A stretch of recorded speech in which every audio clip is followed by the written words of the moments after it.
Hello everyone and welcome back to another episode of the Carlisle United Career Mode Save. This is episode number 29, and for today's episode we are going to play 4 games, and the big one is coming in at the third game. Yes, we are taking Portsmouth in the EFL Trophy Final. Yes, the one silverware that we've had most appearance in, and I think we've won the most as well. We've got 2 of the EFL trophy in our cabinet.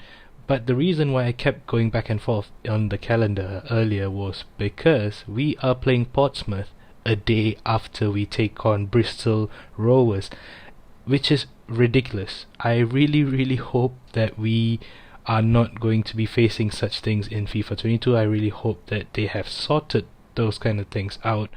But yes, it was a persistent issue, and it still is a persistent issue because I am still playing FIFA 19 obviously. And yeah, like, how do you expect the players to take on another club, another team, the next day after they just finished a game? Like, in 48 hours you play 2 matches. Yeah, no, that's really troubling. So you would have seen earlier as well, the first game that we played, the one we take on Rochdale, and we take on Bristol Rovers about 4 days later, which means Portsmouth we take them on 5 days later. So if the team that I pick to play Rochdale, obviously we have to rotate here, so hoping that the team that we pick on to play against Rochdale will come back to full fitness against Portsmouth. It's a very big gamble, and it is very tiring, honestly. So I decided to go with the B team because we played against Wigan Athletic earlier. I mean, the previous episode, the last game in the previous episode, and we won 2-1. We played the first team, the A team, and they are knackered. They are absolutely knackered. So I decided to play the B team and hope that they can recover in time to play against Bristol Rovers, because Rochdale and Bristol Rovers aren't exactly doing too well for themselves in the league. And here we take a very well worked first goal. We take the lead through Jamie David, and this guy seems to perform a lot better after we put him on the transfer list and after he decided to move away from the club come the end of the season. We almost took a 2-0 lead early in the second half.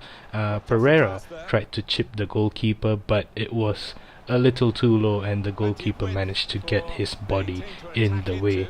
But still, we managed to take a 2-0 lead eventually through Glendon. Yes, we know Glendon isn't that great with his passing, but he is very good with his finishing, composed finishing, first time effort as well into the bottom right corner. And we had a very good hold of the game. As I've mentioned in the past few episodes, the B team seemed to be performing a lot better, but we are not exactly complaining because end of the day we just need more wins, and we are absolutely happy that all our players are performing and trying to step up and outperform each other. That's the competitiveness that we need in our team. And we do take a 3-0 lead. It wasn't the most glamorous of goals. It wasn't an own goal. I think the ball was going out anyway, and it flicked off the defender and went in as an own goal. Rochdale had one last attempt in the second half, which was well wide, and I think that just sums up how they played the game. And towards the end of the match, Pereira scored a wonderful header. I mean, look at that. What a finish. Looping header over the goalkeeper. No chance for him. I think any decent goalkeeper wouldn't have a chance unless you're a Jan Oblak or a David De Gea or even Mendy. But yeah, David Nicholas Rodriguez Pereira, it's a mouthful, but Pereira, we know he can't really score all the time. His finishing isn't that great, but he can assist. So he got 2 assists and 1 goal in the match. Man of the match performance, and I really wish we can work hard. We can work on his finishing in due time. But going back to the earlier topic, right? So we've played the game against Rochdale, and I hope that we can keep these lads fit. And that wasn't really the case. Half of them were a bit tired, so we rotated it a bit more. Went for the C team, I guess, mixed it up a little, and the results were clear. Well, these boys, they weren't really featuring as part of the substitute as well. They are more of the fringe players, not even making to the bench, and they had a tough time adjusting to the match because of lack of game time, but still they gave it their all. And this was what we had to face in this month's scheduling because of EA. Thank you, EA. And thanks to these boys who are featuring against Bristol Rovers, who are at the bottom of the table, we can feature the best starting 11 that we can put out against Portsmouth in the final. And I mentioned about Pereira and his finishing. Well, he proved me wrong a little there, where he finishes it first time into the top right corner, and he wasn't starting the game as well because he was tired, so we put on Clark at the start of the game and brought on Pereira as the striker late on in the second half, and he smashes it into the top right corner. And despite Bristol Rovers' persistence in terms of attacks, we managed to keep our defense and managed to pick up the clean sheet as well as we hold on to a 1-0 win. Man of the match once again for Pereira, and a big shout out for Tyler Mason. Very industrious throughout the game. We wouldn't have managed any important attack if it wasn't for Tyler Mason. And coming back from that game, we had this message from Stefan Skugal saying that he's not playing enough, and I know that you are a crucial first team member, but come on, please, don't you want to feature in the final? That is why I'm resting you, man. If you're tired, if you're knackered, I'm not going to start you in the final. So that is very clear. That was the strategy. So just put on a decent performance, because you are in the starting 11 for this match against Portsmouth. And we are also featuring our new central defensive midfield player, the lad from South Korea, Song Soo Rim.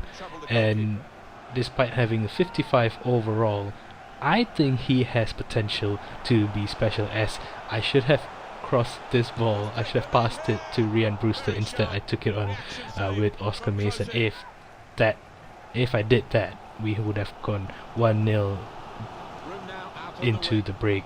But still, it was a very tough match because Portsmouth, as we know, Portsmouth are a pretty decent team in League One, and the lad Song Soo Rim almost set up Stefan Skugal for a goal himself. And yeah, this Song Soo Rim guy, I think he has potential to be special. We'll only know when he hits 60 overall, but I really hope that he has potential to be special, because despite having the low overall rating, he definitely is proving to be a big addition to the team, replacing Billy Gilmore, as Oscar Mesa puts Ryan Brewster in between the lines and he smashes it into the top right corner. I was thinking if I should place it, but nah, I keep missing the goal if I try to place it, so I just went with my gut and I just smashed it past the goalkeeper. 1-0 late in the second half, and we were holding on to our dear life because Portsmouth were trying to score every here and there wherever they get the chance, and we really should have gone 2-0 up if it wasn't for Brewster missing it by a few inches. But yes, we managed to hold on for the win, and it was a big win indeed. Look at the celebrations. Everyone gave it their all. It was a tight game. It was a very tight game, but we managed to put Portsmouth down with a 1-0 scoreline. Deserved winners, definitely deserved winners of the trophy. And I'm going to just put the trophy celebrations on the right hand side corner just for you guys to enjoy. But yes, the Song Soo Rim guy, I really think that he's going to be a massive addition to our squad. So I hope I'm right. I hope I'm right and we can keep him in the squad for the long run. Man of the match performance from Oscar Mason, being there creatively and also constantly creating chances for ourselves. And also big shout out to Song Surim, as we mentioned earlier. And as we take a quick look through the tournament prize money, I hope that it was a lot more than what was stated there. I think was just about £100,000 or just over £100,000. I wish that they could give us more, but it is the EFL trophy and not the EFL Cup, so I guess beggars can't be choosers. The best is that we have some silverware this season so far, because I don't think we are going to be winning the league. Yeah, definitely not. I don't think so. Not that I'm being dismissive of our chances or anything, but I'm targeting and trying to be realistic. So realistically, I would just love to go up to the championship automatically, even if it's a second spot. We have the quality. I think we have the quality to get promoted and win the title as well, but that also depends on Hull City dropping points. So if we keep scoring goals like this, where Ryan Brewster smashes it into any part of the goal, yeah, I will definitely say that we can win the league. But again, it will come down to not just us winning our remaining games, but it'll also come down to Hull City and Luton Town dropping points in the nearest future. But at the end of the last game for today's episode, against Southend United, it was a 1-0 scoreline. It was a pretty dull game. It was a battle in midfield as well as defense. There wasn't really much highlights to show, as if there were more I would have showed you guys, but there wasn't really much to show. And again, Jamie David, a big shout out to him. He's been putting some pretty good performances since he's got the transfer out of the club at the end of the season. So we're happy to have those sort of performances as long as he's part of the club. So thank you, David, and thank you, Ryan Brewster, for gaining back your form and also scoring absolutely smashing goals. And all those results, we have 4 games today and we had 4 wins as well, one of it being the EFL Trophy final. So 3 points out of 3 league matches, and it puts us in the 3rd spot. We are 2 points away from 2nd and 5 points away from the top. With 4 games to go, 2nd, yeah, I'm still going to be very realistic. I'm going to say 2nd place. First is a bit of a long shot, so 2nd place, we are coming for you. But that's where we are going to end today's episode, guys. I hope you guys enjoyed today's episode as much as I did, and if you did like today's episode, please do drop a like and also subscribe to the channel. I hope you guys have a wonderful day, and I'll see you guys on the next one. Bye.